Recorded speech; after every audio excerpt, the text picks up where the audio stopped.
Assalamualaikum warahmatullahi taala wabarakatuh. A'udzubillahi minasyami'ul alim minasyaitonir rajim. Bismillahirrahmanirrahim. Alhamdulillahilladzi faddalana ala katsirin min ibadihil mu'minin. Walhamdulillahi hamdan muwafiya li ni'mihi wa makafinan limazidah. Wassalatu wassalamu ala sayyidina Muhammadi wa alihi wa sahbihi wa junudi hada mastadat ilaihi hajata raghibina fi takmilatin tafsiril Qur'anil Karim alladzi alfahu imamu alamatul muhaqqiq Jalaluddin Muhammad bin Ahmad al-Muhalli asy-Syafi'i rahimahullahu wa tatmimi ma fatahu wa huwa min awali suratil Baqarah ila akhiril Isra bitatimmati ala nimatihi min zikri ma yubhamu bihi kalamullahu ta'ala wa itimadi ala arjahil aqwali wa irabi ma yuhtaju ilaihi wa tanbihi ala qira'atu muhtalifatil masurati ala wajhi latib wa tabiri wajizin wa tarki tatwili bi dzikril aqwali ghairi mardiyatin wa arabin wa ariba mahalluha kutubul arabiyah wallahu nas'alun naf'a bihi fid dunya wa asanul jaza alaihi fil ukhba bimannihi wa karami ilahi anta maksudi wa ridhaka matubi'atini mahabbataka wa atini makabada.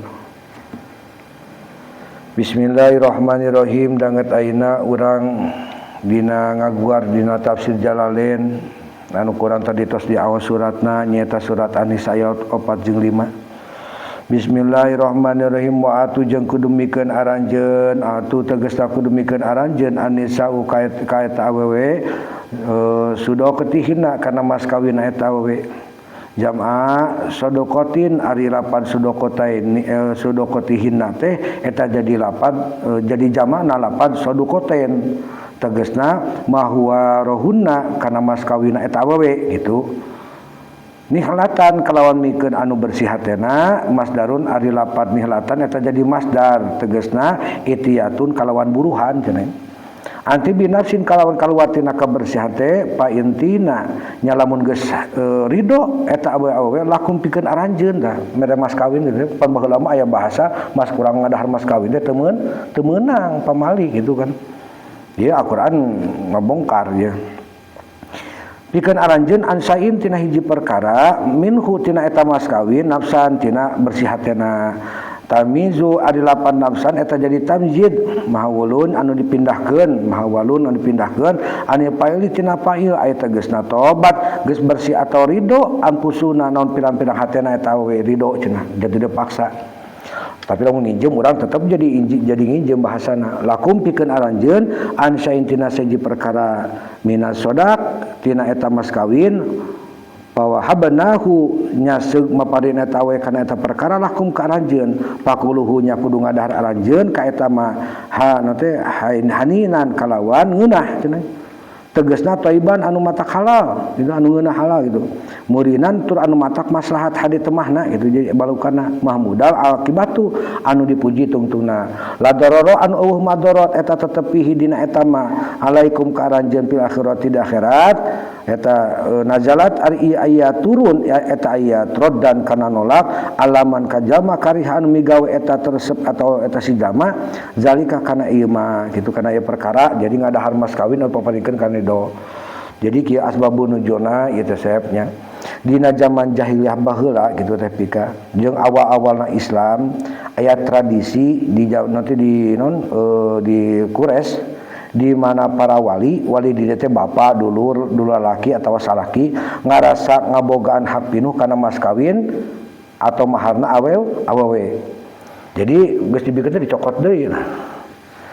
Sababaraha kayaan anu jadi sebab lungsuna ieu ayatnya dumasar kieu para ahli tafsir seperti Ibnu Abbas, Qatadah jeung Ibnu Hatim hak awewe anu dirampas zaman baheula lamun hiji awewe kawin maharna minang dicokot gitu ku si salakina atau ku walina atawa lamun mahena menta cerai salakina muamikeun maharna iwata si awewe kudu nebus dirina bajaman jahiliyah baheula nya diulangi sok aya bahasa gitu mas kawin teh cenah teu meunang di ieu teu meunang dicokot di ku urang tapi lamun awewe ridho ka urang mere teu masalah dahar ku urang kalawan nikmat cenah Jadi rasa dosa ketika ngadahar mahar. Sabalikna sabadanya saenggeus Islam mimiti merhatikeun hak awewe, maka sababaraha salaki ngarasa sieun jeung dosa mutuskeun pikeun ngadahar atawa nampa deui mahar anu dibikeun ku pamajikanna. Sanajan si pamajikanna teh mere kalayan ridho jeung ikhlas. Ieu ngarasa dosa gitunya asbabun nuzulna maka turun ayat ieu.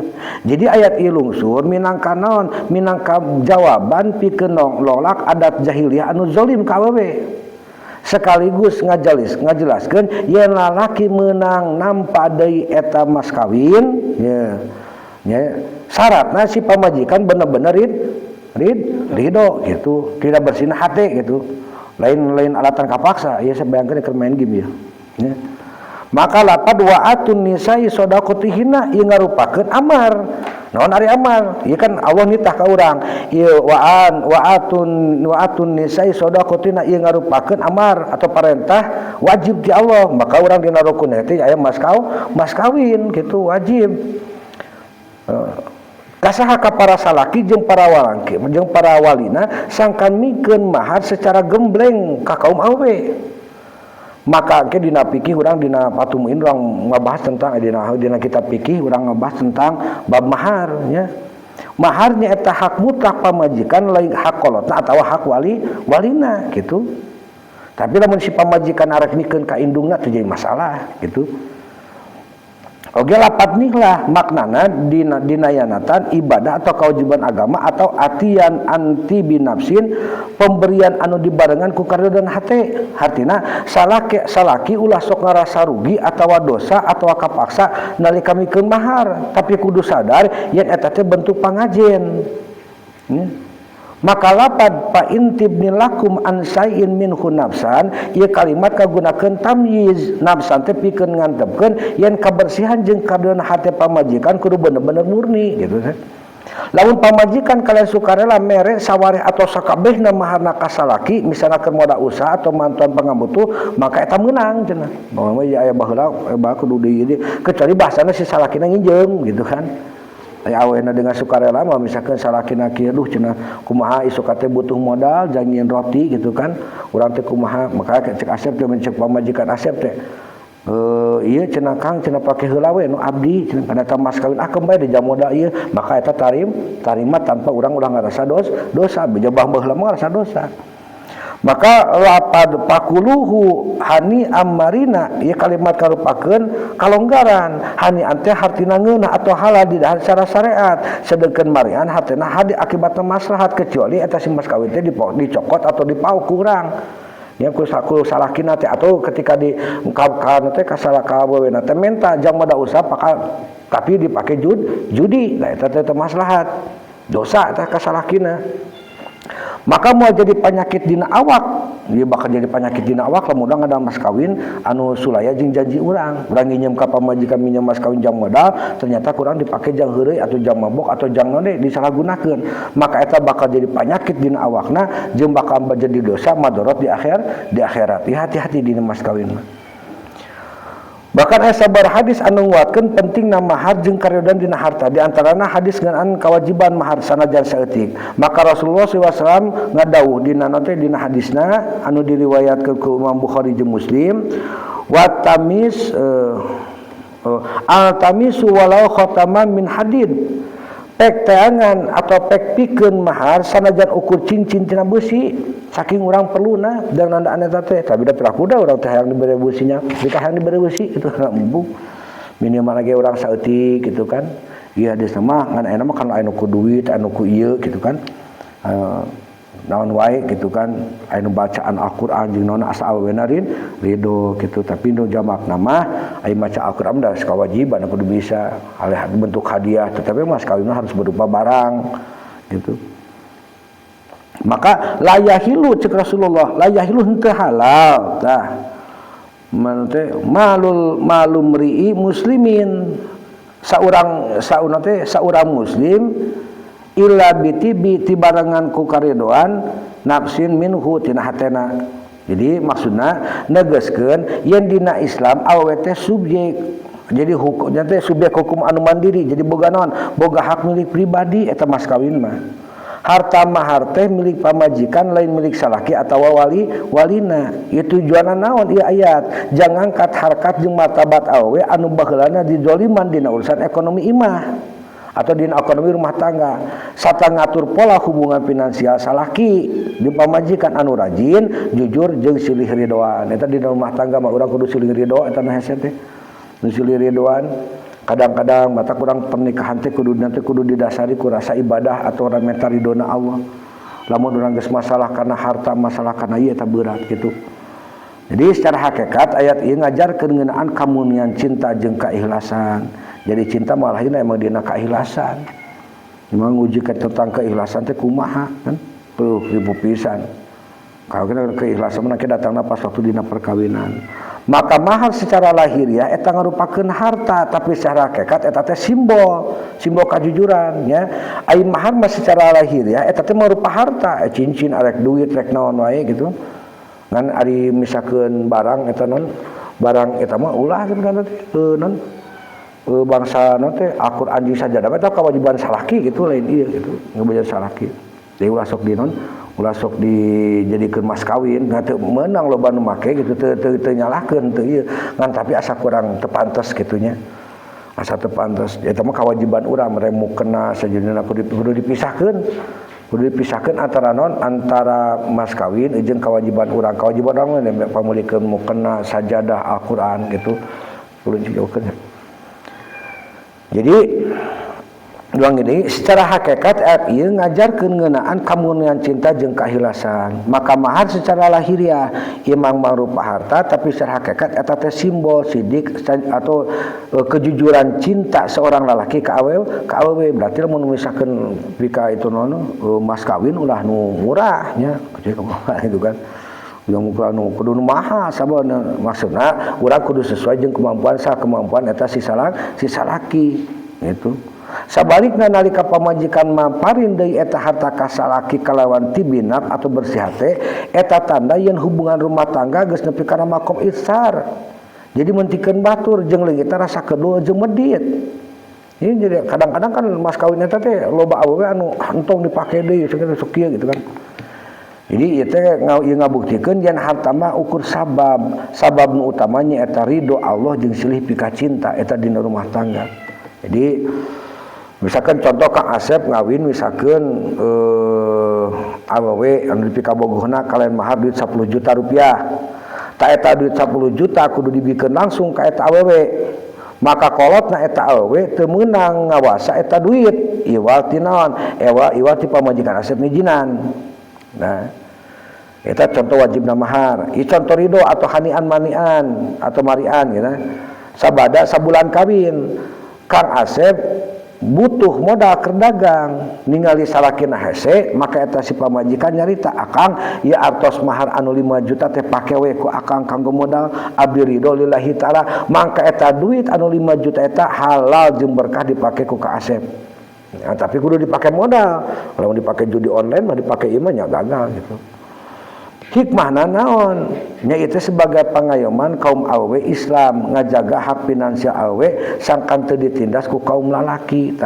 Nanti Islam mah pohara ngajaga naon? Ngajaga kana naon kaistimewaan ka awewe teh. Nu kaduana hikmahna ngawangun rumah tangga sakinah. Rasa silih ridhoan dina urusan harta eta bakal nyiptakeun ketentreman dina rumah tangga, saling percayanya. Gitu tapi kudu aya manajemen. Artinya kudu aya manajemen teh geus kudu aya antara hak jeung kewajiban teh geus kudu laksukeun atawa urang membuat suatu anggaran teh disetujui keduaan gitu. Salaki kudu terbuka beunangna duit sabaraha di luar boga pagawean di mana hungkul kudu terbuka kasahkan jadi pamajikan. Kitu ge pamajikan kudu jujur ningang ti make eta harta. Jadi ya kebersihan harta ngajarkeun yen indikator halalna hiji perkara dina muamalah keluarga nyaeta ayana kariduan anu murni lain karena gengsi atau paksaan isyarat. Komo urang minta mas kawin meuni hayang katingali ku batur hayang naon asahan teu kudu. Jadi enakan pernikahan teh kadang-kadang urang jadi perkara nu mubazir nya. perkara mubazir teh tinggalinya mata bapak itu salah satu orang yang tidak setuju ketika pernikahan itu memaksakan diri hayang hajat, hayang pesta, hayang itu, hayang ieu tah kitu. Padahal di dirina teu mampu dia. Padahal misalkan orang hanya sebagai syukuran, ya, tetangga-tetangga jadi saksi, maka itu akan lebih abdol. Orang ngundang tetangga arek nu miskin rek nu beunghar, kembali orang ngaranna ge orang sedekah atau orang tasakur bini mah lain usaha teh artina nukuran duit gitu kan. Orang keluar modal sakieu kudu balik sakieu dah hese eta teh. Jeung biasana batak naon dina pernikahan mun misalkan lalaki mereka urang misalkan 100 juta maka kurang lebih baik 20 juta pakai modal kawin, modal pernikahan tah anu 80 juta teh dipake kana modal usaha atau meuli imah supaya urang ketika geus kawin teh urang teh langsung pindah ulah cicing jenggolot. Kalau dina Islam mah pindah langsung ke sisa lakina teh misalkan aslina teh Pak ieu abdi gesah mimilik ieu teh ngabogaan ieu sineng maka ieu sineng ku abdi bade dicandak ayeuna hirupna geringna mautna ibadahna dunia akhiratna geus jadi tanggung jawab abdi. Acara geus boga geus ada kawin tadi urang mere 100 juta ieu 1 jam modal kawin beda deui jeung mas kawin. Misalkan mas kawinnya 5 juta mah meuli pamajikan urang nganu 100 juta eta kurang pakai modal deui ku eta teh ku si awewe teh. Jadi kolot ge moal kabebanan kitu, moal kabebanan. Bari jeung simpel we nikah teh henteu ripuh. Tapi ku sabab aya nama ajang gengsi gitu kan sieun teh atau urang sieun pan urang teh keluarga terhormat, pan urang teh keluarga ieu. Naon lah nu kitu. Justru pernikahan dina Islam teh lolobana jadi kana madarat. Komo enak misalkan konsep-konsep nanti geus konsep kana barat. Artina dahar sabari nangtung. Ada bisa disadiakeun kursi gitu kan.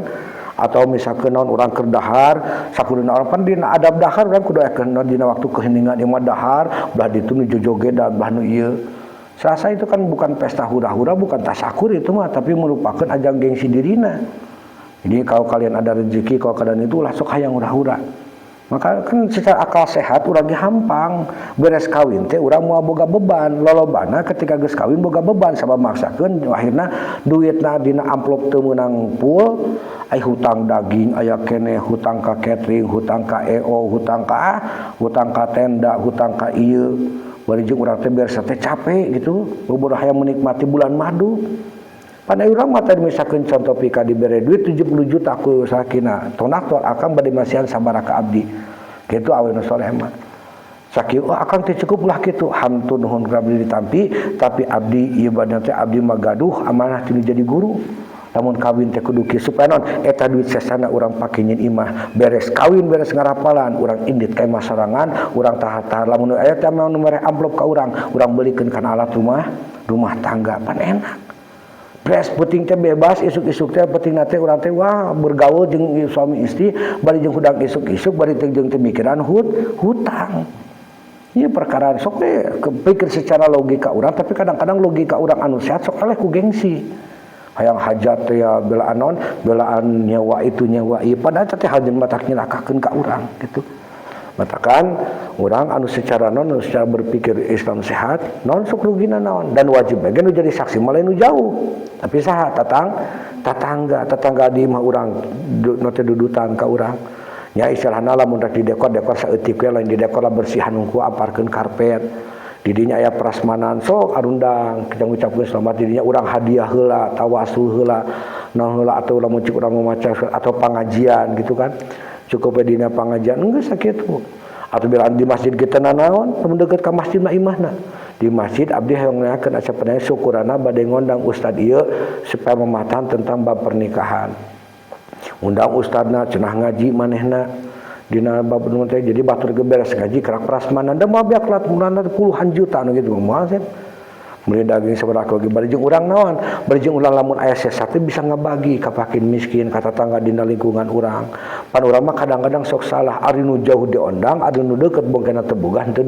diondang dosa eta teh dolim eta teh mata konon pernikahanna kadang-kadang saumur jagong lamun teu saumur jagong hese kana menyatna sabab naon leungit nilai kaberkahan sabab dimimitian dina pernikahan ge lain naon lain asal ibadah tapi naon ajang gengsi itu mata ke rumah tangga dari pu nya Oke, misalkan dina ayat kalimana walau tutu jeung ulah mikeun nya aranjeun jeung ulah mikeun aranjeun ayuhal auliyau he eling-eling pirang-pirang para wali teh wali ka awewena asupaha ka jama-jama nu bodoh nya wali anu yatimnya ka jama-jama dinya hartina bodoh teh manehna can mampu kitu tegasna amun badirina ka jama-jama anu mubadir atau boros minari jaliti golongan lalaki wanisa jeung awewe wasobyani jeung budak leutik amwalakum kana harta-harta aranjeun aya tegasna amwalahum kana harta maranehna allati anu eta harta eta tetep bi aidikum dina jero leungeun aranjeun allati ja'alallahu anu geus ngajadikeun sa Allah lakum pikeun aranjeun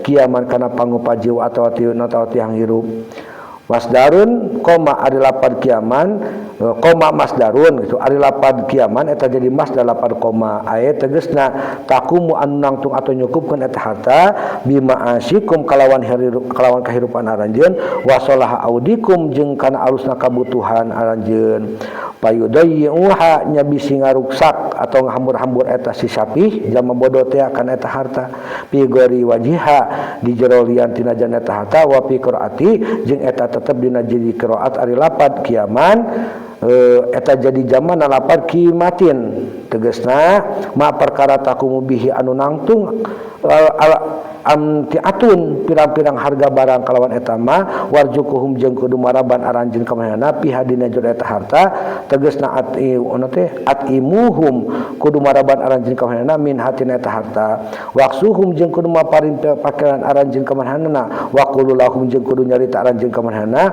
qaulan ma'rufan kalawan ucapan anu lima kana yatim kana diurus kurang tegasna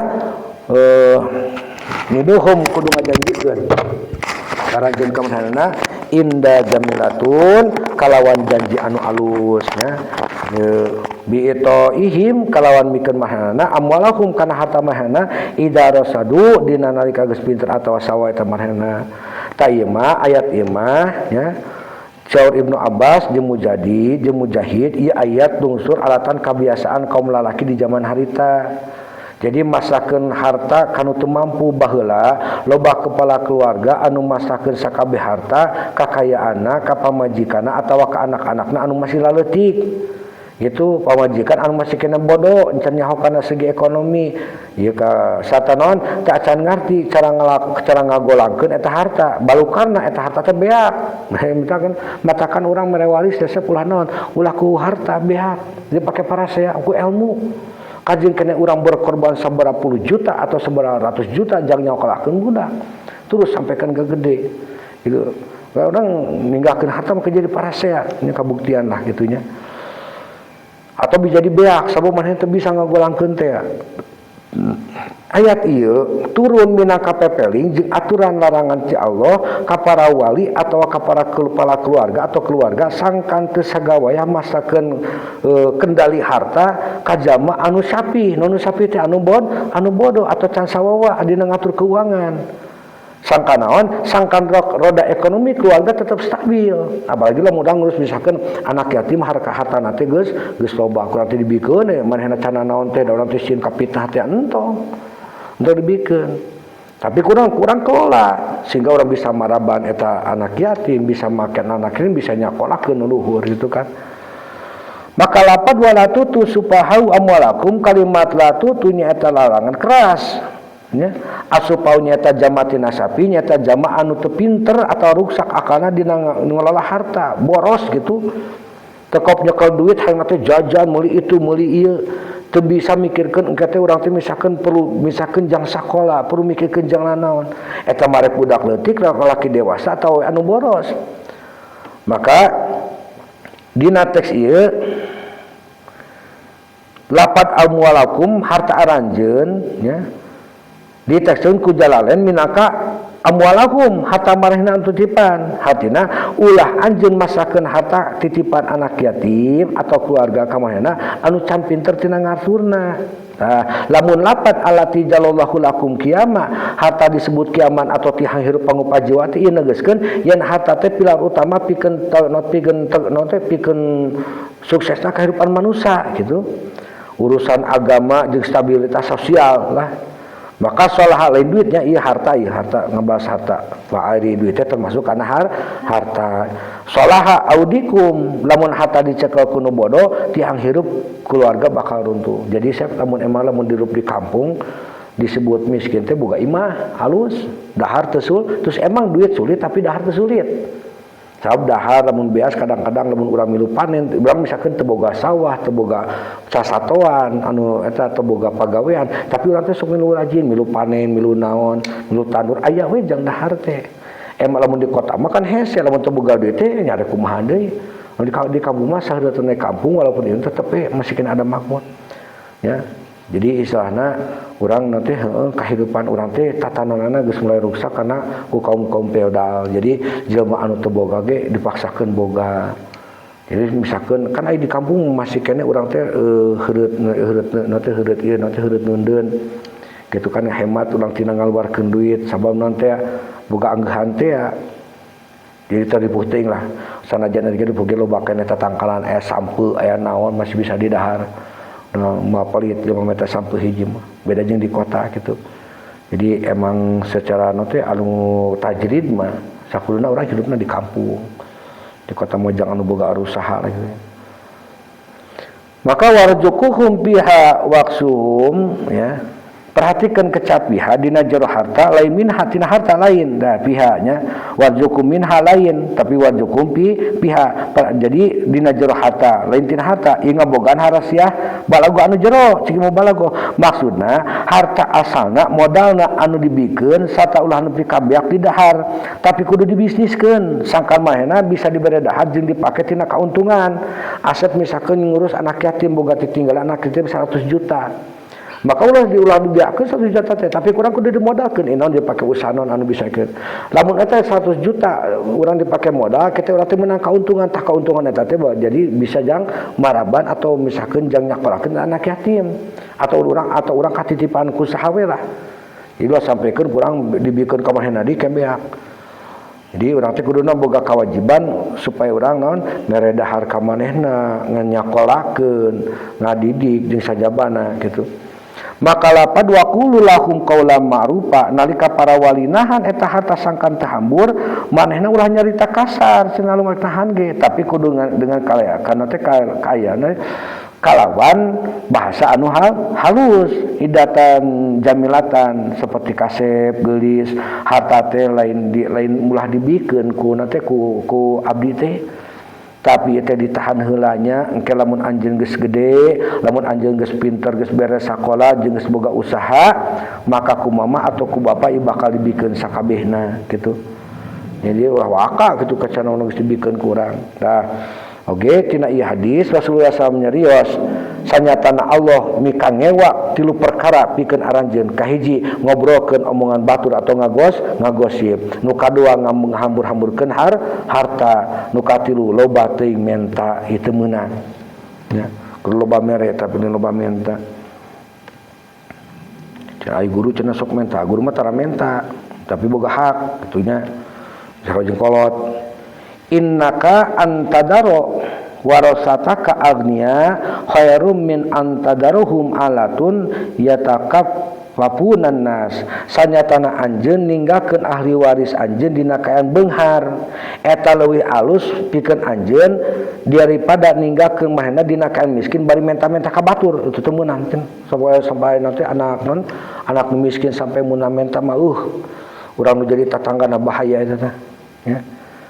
Maksud ieu ayat hukum Islam ngalarang ya.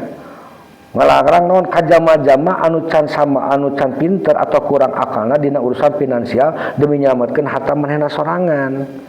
Ieu geus menjadi ieu ayat teh Al-Qur'an geus ngajarkeun urang sistem manajemen atau manajemen keuangan atau manajemen finansial. Matak dina ilmu agama ekonomi ge aya kitu. Al-Quran mengabedah sakabehna ilmu akuntansi, ilmu ekonomi, ilmu sosial, ilmu matematik, kabeh geus diajarkeun ku Al-Quran. Tujuanna naon? Ngajaga sistem ekonomi keluarga jeung masyarakat supaya harta teu beak dipake maksiat atau kasenangan anu teu manfaatna, sakaligus ngajaga hak budak yatim.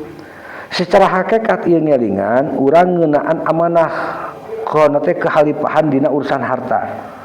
harta nu saestuna milik Allah sarta manusia ukur dipasihan amanah selaku pangatur atau tasarruf. Jalma anu sapi secara hakikat nyata jalma anu teu ngabogaan basiroh panon hate pikeun nempatkeun harta selaku bekal ibadah. Maka ayat ieu ngajarkeun urang sangkan jadi jalma nu bijaksana, teuneung, ludeung jeung tanggung jawab. Satahan teu kana teh kaedanan ku rasa karunya anu salah ya.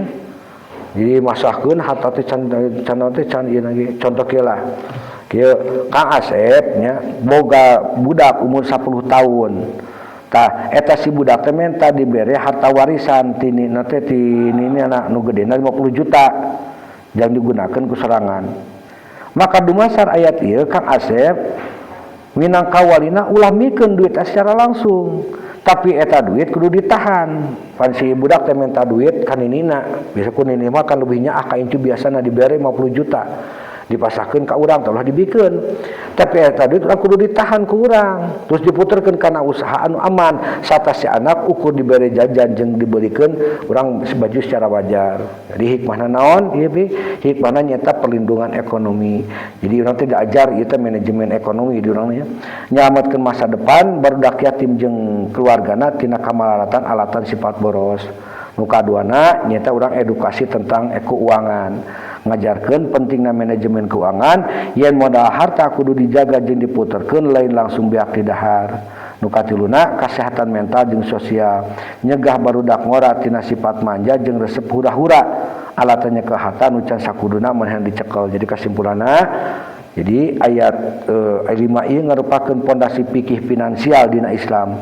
Allah Subhanahu wa taala ngalarang para wali masrahkeun kakawasan harta ka jamaah anu bodoh sabab harta ngarupakeun kiaman tihang kahirupan.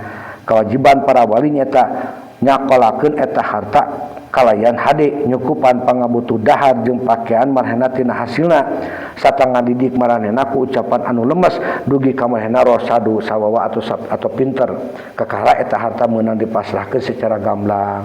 Nah, itu bisa disampaikan mudah manfaat naon bisa sadaqallahul adzim.